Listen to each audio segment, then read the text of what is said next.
జై శ్రీరామ్ నినాదమే ఇలా పశ్చిమ బెంగాల్లో జై బెంగాల్ జై శ్రీరామ్ నినాదంతో అధికారంలోకి వచ్చినామన్నా.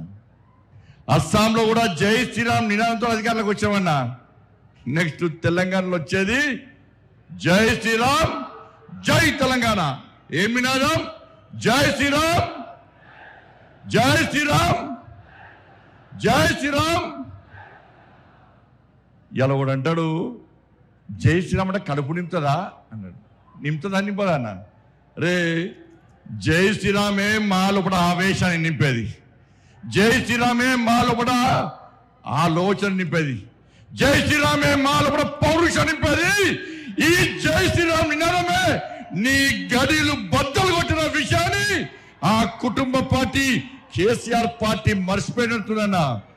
ఆ రోజు జై శ్రీరామ్ నినాదంతోనే జై శ్రీరామ్ నినాదం మారు మోగింది కాబట్టి నీ గడిలు బద్దలు కొట్టి నిన్ను ఫామ్ హౌస్ కు పరిమితం చేసిన నినాదమే నా జై శ్రీరామ్ నినాదం అన్న విషయాన్ని గుర్తుంచుకో. ఇలా మోడీ గారు జై శ్రీరామ్ నినాదం పెట్టుకొని 9,400 కోట్ల రూపాయలు ఇవాళ తెలంగాణ రాష్ట్రానికి ఇచ్చిందన్న. మోడీ గారు జై శ్రీరామ్ నినాదంతోనే ఈ తెలంగాణ రాష్ట్రానికి అభివృద్ధి నిధులు ఇస్తుండనా. ఇలా మోడీ గారు నిధులు ఇచ్చడం వరకు ఇవ్వబట్టే తెలంగాణ రాష్ట్రంలో పాలన కొనసాగుతుంది తప్ప మోడీ గారు లేకుంటే ఇవాళ తెలంగాణ రాష్ట్రంలో ప్రభుత్వం నడిచే పరిస్థితి లేదు. మేము నిధులు తీసుకొస్తున్నాం, మోడీ గారు నిధులు ఇస్తున్నారు తెలంగాణ రాష్ట్రానికి. మేము తెలంగాణ రాష్ట్రానికి నిధులు తీసుకొస్తే మీరేమో తెలంగాణ నుంచి నిధులను పైసలను ఇవాళ ఢిల్లీకి మోస్తున్న కాంగ్రెస్ వాళ్ళు. ఇలా మోడీ గారు హిందీలో మాట్లాడతారు. ఇలా మోడీ గారు హిందీలో మాట్లాడే ఏ హామీని కూడా విస్మరించుకొని ఇలా నెరవేర్చే ప్రయత్నం చేస్తున్నాను మోడీ గారు.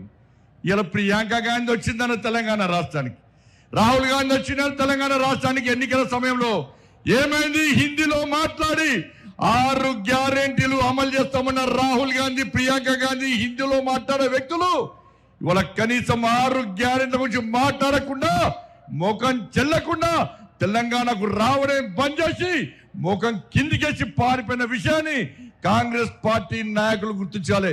అందుకే మా కార్యకర్తల కూడా జోష్ ఉందన్న.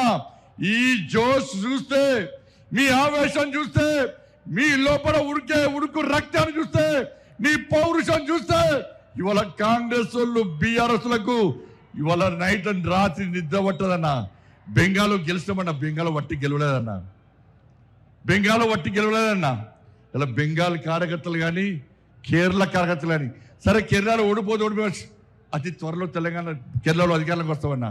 ఇవాళ బెంగాల్లో అనేక మంది కార్యకర్తలు బలిదానం అయిపోయారక్క, అనేక మంది కార్యకర్తలు బలిదానం అయిపోయారన్నా. మహిళా మోర్చా కార్యకర్తలు రేపు చేసి చంపిరన్నా, కార్యకర్తలను కట్టేసి వాళ్ళ తల్లిదండ్రులను చంపిరన్నా, తల్లిదండ్రులను కట్టేసి కార్యకర్తలను ఇంట్లో వేసి దగ్ధం చేసిరన్నా. 300 మందికి పైగా ఇవాళ బెంగాల్లో కార్యకర్తలు బలిదానం చేస్తే ఇలా కార్యకర్తల బలిదానాన్ని నా నరేంద్ర మోడీ, నా అమిత్ షా వృధా ఓనియలేదన్నా. ఎట్టి పరిస్థితుల్లో కసితోని సంకల్పంతోని ఇలా బెంగాల్లో ఎట్టి పరిస్థితుల్లో అధికారం రావాలని చెప్పి కార్యకర్తలు కష్టపడి పనిచేసారు కాబట్టి కార్యకర్తల బలిదానం వృధా ఓనికుండా ఇలా బెంగాల్లో అధికారంలోకి వచ్చినామన్నా. ఇలా కేరళలో కూడా బలిదానం చేసినా. నేను ఒక మీటింగ్ విన్నా, కేరళలో ఏబీవీపీ ర్యాలీకి విన్నా. ఒక నాయకుడు బ్రహ్మాండంగా స్పీచ్ ఇస్తున్నాడు, జోష్ వస్తున్నది. ఆ నాయకుడు మాట్లాడి ఒకటిసారి ఇక్కడ నుండి కన్ను బయటకు వచ్చిందన్న. ఆశ్చర్యపోయినాం. ఏందని చూస్తే నన్ను పిఎఫ్ఐ గుండాలు నా కన్నును పీకేసారు. నాకు పెట్టుడు కన్ను